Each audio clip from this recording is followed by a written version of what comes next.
This is your host, Zain Malik. I am back with another interesting story about. So without wasting time, let's start the story. And don't forget to subscribe my YouTube channel for more interesting and horror stories.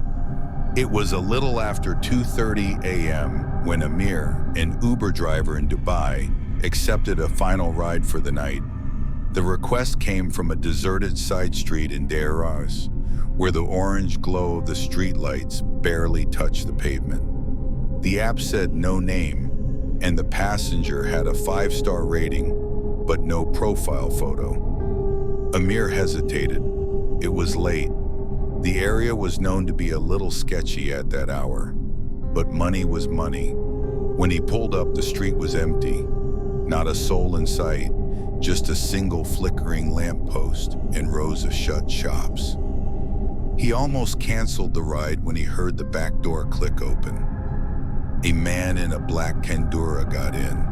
Amir looked up in the rearview mirror and caught a glimpse of the man's face. Pale, dry-looking, like cracked clay, with eyes that didn't quite reflect the light.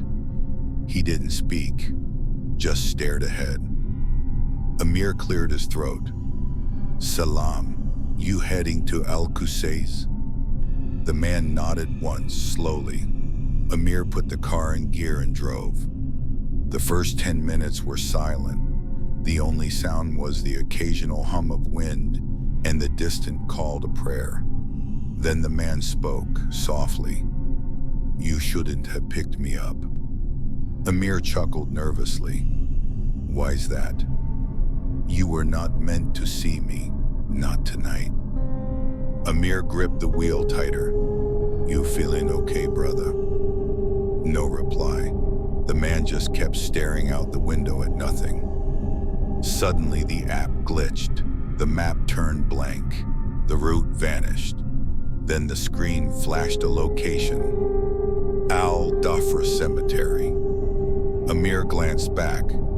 "Sir, this isn't where you said you were going." Still no answer. Just then the temperature in the car dropped. The windshield fogged. Amir tried turning on the defroster, but it wouldn't work. When he wiped the glass with his hand, he noticed something written on the inside in reverse, as if written from the outside. "He rides at night, never twice." He slammed the brakes and turned around. The back seat was empty. The door was never heard opening. No footsteps, nothing. But the seatbelt was still buckled. There was an imprint in the seat. Amir sped off. He didn't stop until he reached a gas station in Sharjah. Shaking, he checked the app history.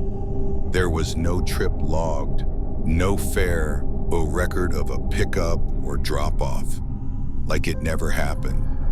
But in the back seat, a single date fruit sat, fresh, perfectly ripe, placed carefully in the center. Amir doesn't drive nights anymore. And if you ever see a quiet man in a black Kendura standing beneath a flickering streetlight, don't stop. He's not going your way.